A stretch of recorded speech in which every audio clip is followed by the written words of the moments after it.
सुप्रभात। मेरा नाम माही उपनेजा है और मैं कक्षा 8वीं आर की छात्रा हूँ।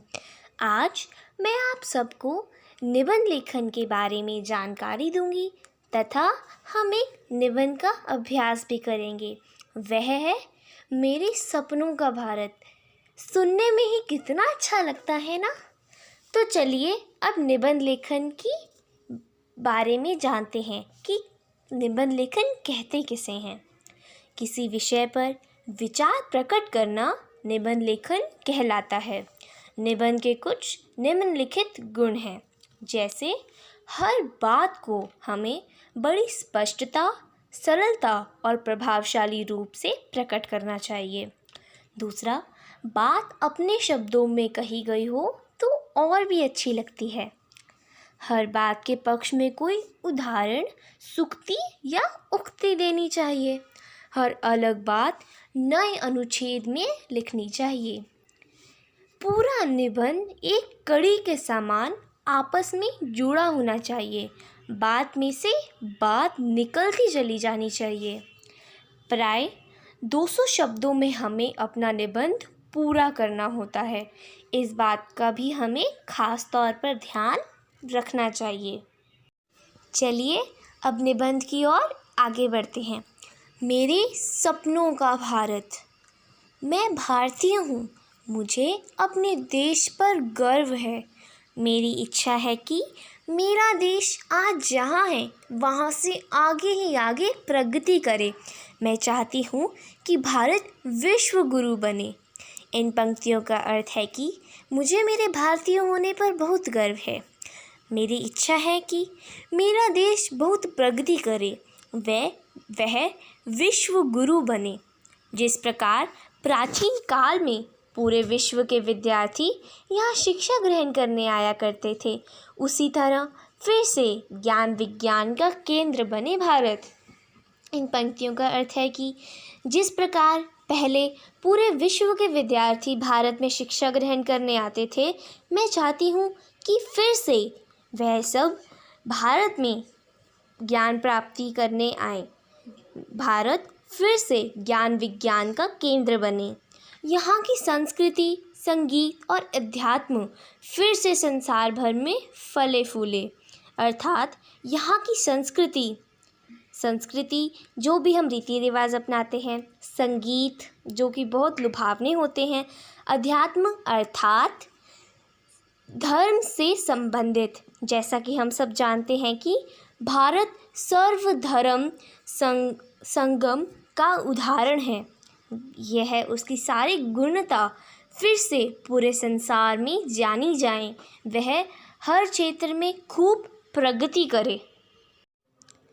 मेरा सपना है कि भारत स्वच्छ, सुंदर और हरा भरा हो, अर्थात यहाँ की सुंदरता सबको मोह ले।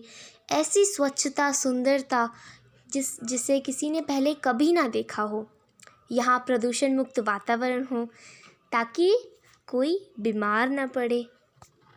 हवाएं सुगंधित हो, खुशबूनुमा हो, जल निर्मल व स्वच्छ हो, पवित्र हो, वन उपवन फूलों और फलों से लदे हों, अर्थात बाग बगीचे फूलों व वृक्ष फलों से लदे रहें हमेशा। पूरी धरती शस्य श्यामल हो, अर्थात एकदम निपुण धरती हो जहाँ किसी भी चीज़ की कमी ना हो। हम हमारी धरती को नमन करें। गेहूँ, चावल, सब्जी, फल फूल को कमी ना हो। यहाँ के लोग शाकाहारी हैं, अतः सभी नागरिकों को शाकाहारी भोजन उपलब्ध हो। इन पंक्तियों का अर्थ है कि यहाँ पे कभी संपत्ति की कमी ना पड़े, धन कोष भरे रहें, किसी को गरीबी ना झेलनी पड़े। और यहाँ पे जैसा कि हम सब जानते हैं कि सारे लोग शाकाहारी हैं, तो कभी भी शाकाहारी भोजन की कमी ना हो, वह हमेशा सबके लिए उपलब्ध रहे। भारत में विविध संस्कृतियों, धर्मों और भाषाओं के लोग आपसी प्रेम और भाईचारे से रहते हैं। इस पंक्ति का अर्थ है कि भारत में अनेकों संस्कृतियों, धर्मों और भाषाओं के लोग एक साथ प्रेम से और भाईचारे से रहते हैं, जो कि एक मिसाल है जिसे हर इंसान को भारत से सीख लेनी चाहिए, प्रेरणा लेनी चाहिए। मेरा सपना है कि भारत ऐसा गुलदस्ता बने जिससे सभी रंगों, सुगंधों और रूपों को समान आदर मिले। अब इस पंक्ति को भारत से संबंधित किया गया है, उसके उदाहरण तहत इसे लिया गया है।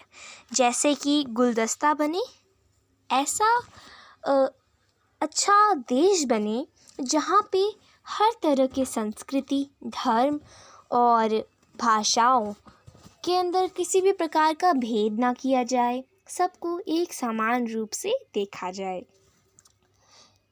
यहाँ धर्म, जाति या भाषा के नाम पर खून ना हो, बल्कि प्रेम की नदियाँ बहें। इस अर्थात कुछ लोग दंगे करते हैं धर्म के विरुद्ध जाकर, जो कि बिल्कुल सही नहीं है। जबकि हम भारतीयों को दंगे ना कर खून की नदियाँ ना बहाकर प्रेम की नदियाँ बहानी चाहिए। लोग एक साथ नदियों, सरोवर में स्नान करें। इस पंक्ति का अर्थ है कि सारे धर्म के लोग एक साथ पूजनीय स्थलों पे, जैसे गंगा नदी, यमुना नदी हम सब जानते हैं, वहाँ पे एक साथ मिलजुल कर प्रेम से, बिना किसी धर्म जाति के रोक पर वहाँ के दर्शन करें।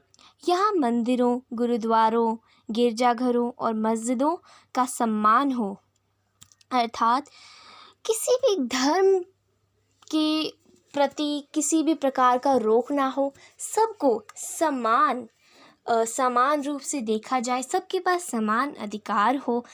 भगवान एक ही है, हम सब जानते हैं। अल्पसंख्यक बहुसंख्यक का भेद बिल्कुल ना हो। अल्पसंख्यक और बहुसंख्यक, अर्थात अल्पसंख्यक मतलब थोड़े लोग, बहुसंख्यक अर्थात जिस धर्म में बहुत सारे लोग होते हैं, और अल्पसंख्यक एक तरह से माना जाए जिस धर्म में कम लोग हैं। तो जो कम और ज़्यादा के बीच में भेद किया जाता है, वह बिल्कुल भी ना हो, सबको समान देखा जाए, चाहे वह अल्पसंख्यक हो या बहुसंख्यक। भारत ऐसा देश है जहाँ किसी भी प्रकार का भेद ना हो। भारत शांति प्रिय देश है।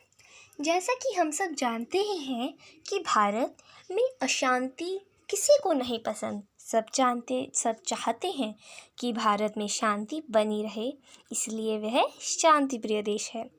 मैं चाहती हूँ कि भारत में आतंक और शोषण का नामो निशान ना हो, अर्थात आतंक और शोषण बिल्कुल भी ना हो। एक प्रकार से अधर्म का नामो निशान मिट जाए।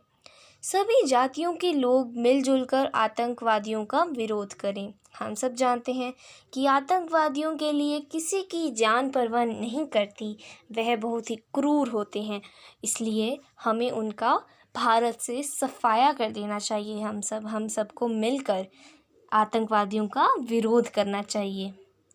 देश में बहती सदा प्रेम की गंगा हो, जाति धर्म के नाम न कोई दंगा हो, अर्थात हमारे देश में, भारत में हमेशा प्रेम की गंगा बहे, सब एक दूसरे से प्रेम करें, कोई भी धर्म जाति के भेद ना करें, जाति धर्म के नाम न कोई दंगा हो। इसका मतलब है कि कोई भी धर्म के नाम पर, जाति के नाम पर किसी से लड़ाई दंगा ना करे, लड़ाई झगड़ा ना करे। आन बान या शान का कोई मौका हो, हाथों में लहराता एक तिरंगा हो। आन बान या शान का कोई मौका हो मतलब अर्थात किसी भी गर्वशाली मौके पर हमारे हाथों में हमेशा हमारा तिरंगा लहराना चाहिए, क्योंकि हमारा तिरंगा हमारे देश की आन बान और शान है। मेरा सपना है कि भारत के लोग अत्यंत संवेदनशील, उदार और महान हों, अर्थात कि मैं चाहती हूँ कि हमारे देश के लोग दूसरों के दर्द समझें, वे बड़े दिल वाले हों और हमेशा महान काम करें जिनसे हमेशा दूसरों को भी लाभ मिले। वे दान और बलिदान के आदर्श रखें, भोग और हिंसा नहीं। जैसा कि हम सब जानते हैं कि हमारे हम ग्रंथ जैसे रामायण महाभारत हमें यही सिखाते हैं कि हमें हमेशा दानवीर होना चाहिए और बलिदान करते वक्त पीछे नहीं हटना चाहिए। अगर हम इन सब को मान्य करेंगे, इन्हें हमारी जीवन शैली में डालेंगे, दान, भोगना और हिंसा नहीं करना, तो हम विश्व के सम्मुख गर्व से कह सकेंगे, जीते हैं किसी ने देश तो क्या, हमने तो दिलों को जीता है। इन पंक्तियों का अर्थ है कि चाहे किसी देश ने दूसरे देश को जीता हो तो क्या कर लिया, हमने तो लोगों के दिलों को जीता है, जो कि अपने आप में बहुत महान काम है। क्योंकि दूसरों की दुआओं से हमें पता नहीं हम कितनी ऊंचाइयों पर पहुंच सकते हैं। जहाँ राम अभी तक है नर में, नारी में अभी तक सीता है। माना जाता है कि राम को नरों में राम की छवि देखी जाती है और उसी प्रकार नारी में भी अभी तक सीता है। जैसा कि हम सब जानते हैं, राम और सीता हमारे लिए बहुत आदर्श हैं। उसी प्रकार हम सब भी वैसे ही बन सकते हैं। धन्यवाद।